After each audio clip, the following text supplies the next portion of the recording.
Bayangkan Anda keluar rumah di siang hari, namun suasana gelap seperti senja, dingin menusuk tulang, bahkan di musim panas. Langit tertutup abu-abu, matahari pun hampir tidak terlihat. Ini semua karena asap dari perang nuklir. Asap itu memenuhi atmosfer begitu banyak. Cahaya matahari jadi tidak bisa menembus. Bumi mendingin. Tumbuhan tidak tumbuh. Hewan bersembunyi. Manusia berusaha menghangatkan diri dan mencari makanan. Inilah musim dingin nuklir. Ini adalah salah satu skenario paling menakutkan. Tidak ada yang siap menghadapinya.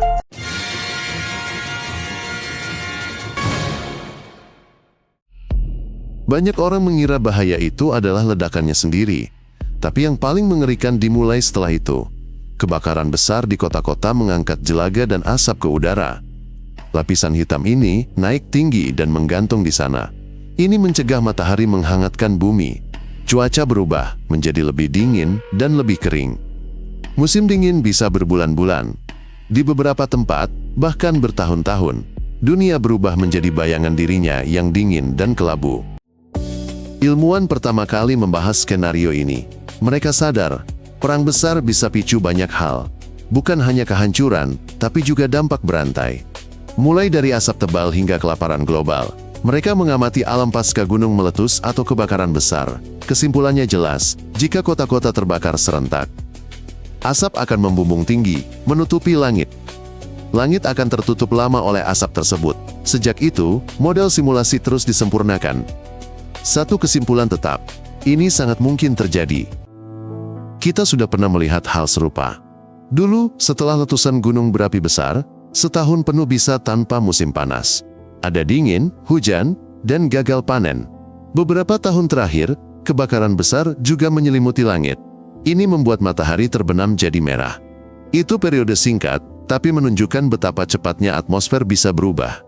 Bayangkan, jika titik api seperti itu bukan satu, tapi ratusan. Dan itu terjadi di mana-mana sekaligus. Saat kota terbakar, awan asap tebal membubung di atasnya. Terkadang, asap itu menembus lapisan atas atmosfer. Di sana, asap tidak terbawa hujan atau jatuh ke tanah. Asap itu tetap ada dan terus menghalangi cahaya. Semakin lama asap bertahan, semakin dingin suhu bumi. Alam tidak berfungsi seperti sedia kala. Pohon tidak berbunga. Burung-burung tersesat dari jalurnya. Bahkan di musim panas, ada embun beku di malam hari. Para ilmuwan menghitung berbagai skenario. Jika perang lokal, suhu akan sedikit dingin. Namun, jika puluhan kota besar terbakar, suhu akan turun hampir di mana-mana. Musim semi tidak akan tiba tepat waktu, dan musim panas akan terlalu singkat untuk menanam apapun. Bahkan di negara hangat, embun beku bisa terjadi. Tempat yang biasanya hujan akan mengering. Semuanya terganggu, karena langit tidak lagi berfungsi seperti dulu. Awalnya, radiasi berbahaya. Lalu, ada dingin dan gelap. Namun ada faktor lain, kerusakan lapisan ozon. Lapisan itu melindungi dari UV berbahaya. Setelah ledakan nuklir, ia melemah. Akibatnya, meski tak ada matahari, kulit bisa terbakar lebih cepat.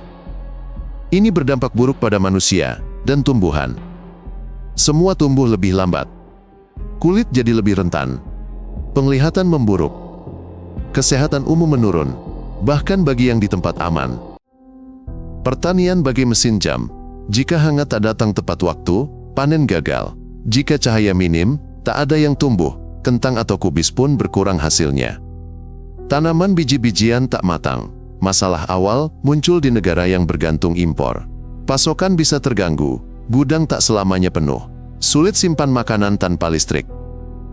Akan ada perebutan makanan.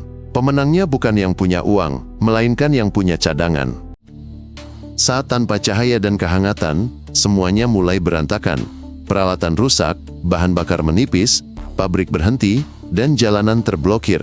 Meski ada sisa makanan, membawanya jadi masalah besar. Negara akan larang ekspor. Dalam negeri muncul kartu, antrean, dan pasar gelap.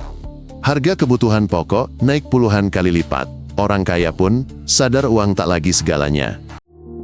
Listrik akan jadi barang mewah. Matahari tak bersinar, bahan bakar tak dikirim. Generator tanpa bensin hanya jadi kotak kosong. Tersisa hanya cara lokal, tungku, biogas dari limbah, kamar berinsulasi, hidup berkelompok. Batu bara, kayu bakar, bahkan kotoran hewan akan dipakai. Daerah dengan PLTA atau angin kencang punya peluang lebih baik. Di tempat lain, kita harus saling menghangatkan diri, berbagi makanan, dan berlindung dari angin. Banyak orang akan bersembunyi di ruang bawah tanah dan bunker. Di sana hangat, radiasi lebih rendah, dan tanpa angin. Namun, hidup di ruang tertutup adalah sebuah ujian. Butuh air, makanan, ventilasi, keteraturan, dan yang terpenting, kesabaran. Orang akan lelah satu sama lain, bertengkar, dan panik. Anak-anak akan ketakutan, orang dewasa akan mulai kehilangan kekuatan. Hal-hal sederhana akan membantu, rutinitas harian, pembagian tugas yang adil, cahaya, permainan, dan bahkan obrolan santai. Banyak hewan akan mati, herbivora kelaparan, predator tak punya mangsa, serangga menghilang, burung tak bisa terbang, ikan tak temukan makanan. Hanya yang terkuat bertahan, tikus, kecoa, gagak, ternak tak bertahan lama tanpa pakan. Hutan sunyi, ladang kosong. Meski tak lihat kehancuran, kau rasakan hening. Alam tak lagi bernapas seperti dulu. Samudera mendingin lebih lambat, tapi cahaya tetap tidak cukup di sana. Plankton, dasar kehidupan laut, hampir menghilang. Bersamanya, ikan, paus, dan burung ikut menghilang. Penduduk pesisir akan kehilangan ikan, pendapatan, dan pekerjaan. Satu lagi, plankton memberi kita oksigen. Jumlahnya akan berkurang. Artinya, bernapas akan lebih sulit, udara akan berbeda. Bahkan jauh dari pusat kejadian, semua akan merasakannya. Kota tanpa pemanas dan air cepat menjadi jebakan. Orang akan mulai lari, ke selatan, ke gudang, ke desa-desa, tapi jalan rusak, perbatasan tertutup, dan bahan bakar tiada. Akses akan dibatasi demi kelangsungan hidup mereka. Yang selamat adalah mereka yang sudah siapkan persediaan, rute, dan persatuan. Bertahan hidup bukan soal kekuatan, tapi kesepakatan dan gotong royong. Sendirian tidak akan selamat, tapi kelompok mungkin. Saat semua runtuh, yang berkuasa adalah yang punya sumber daya dan kendali. Mereka bisa tentara, tim penyelamat, atau pemimpin lokal. Mereka putuskan siapa dapat makanan, di mana aman, dan cara memimpin. Ada tempat tertib, ada pula yang kacau balau. Semua tergantung pada kepercayaan. Tanpa itu, orang tak patuh, bahkan rencana terbaik pun gagal. Jika ada, struktur bisa terjaga, memberi kesempatan bertahan hidup. Bahkan di tempat dingin pun bisa menanam sesuatu. Jamur yang tumbuh tanpa cahaya, kentang di ruang bawah tanah, sayuran hijau di bawah lampu. Yang utama adalah suhu dan kelembaban. Semua yang bisa dimakan akan dimanfaatkan. Orang akan belajar mengeringkan, menumbuhkan kecambah, dan mengasap. Mereka akan melakukan semuanya sendiri. Rumah kaca sederhana akan menjadi penyelamat sejati. Setiap potongan makanan adalah hasil kerja keras dan kreativitas. Seringkali, itu juga hasil kerja kolektif. Saat segala sesuatu runtuh, orang mulai mencari makna. Ada yang kembali ke agama, ada yang menciptakan keyakinan baru. Muncul nabi, sekte, dan janji keselamatan. Ini bisa berbahaya, terutama jika orang percaya buta. Namun bisa juga membantu jika itu tentang dukungan dan kebaikan.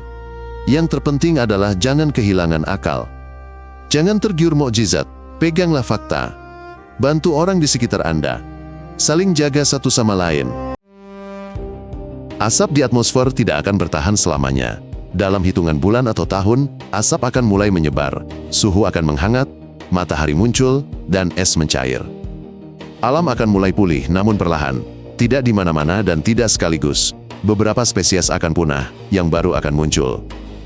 Manusia harus belajar dari nol, cara menanam, membangun, dan berinteraksi. Panen pertama bukan perayaan, melainkan soal kelangsungan hidup. Siapapun yang bertahan, akan mulai membangun kembali. Masa depan bergantung pada manusia, bukan teknologi. Siapa yang bisa bersatu, bekerja sama, dan tidak bertengkar karena hal kecil, dia akan selamat. Bukan lagi ijazah yang penting, tapi kemampuan. Bercocok tanam, memperbaiki, menyembuhkan, mengajar. Komunitas baru akan terbentuk dari kepercayaan dan gotong royong. Di mana ada ketertiban, di situ ada peluang untuk memulai lagi. Di mana setiap orang mementingkan diri sendiri, disitulah akan berakhir. Komputer akan mati, jaringan lenyap, internet mati. Akan tersisa kertas, gambar, buku catatan. Segala yang penting, cara bertahan hidup, cara mengobati, cara membuat benda sederhana, harus disimpan sejak dini. Di mana ada pengetahuan, akan ada harapan. Dimanapun masih ada perpustakaan, pemulihan akan dimulai. Semua yang kau tahu hari ini, bisa menyelamatkan seseorang esok. Yang terpenting, jangan lupa. Kita tidak bisa mengendalikan segalanya. Namun kita bisa bersiap. Pelajari hal sederhana. Cara menghangatkan diri. Cara membersihkan air. Cara tidak panik. Buatlah persediaan. Bukan karena takut, tapi karena peduli. Berinteraksi dengan tetangga. Jangan mengisolasi diri. Bagikan pengetahuan. Jangan percaya orang yang mengajak perang.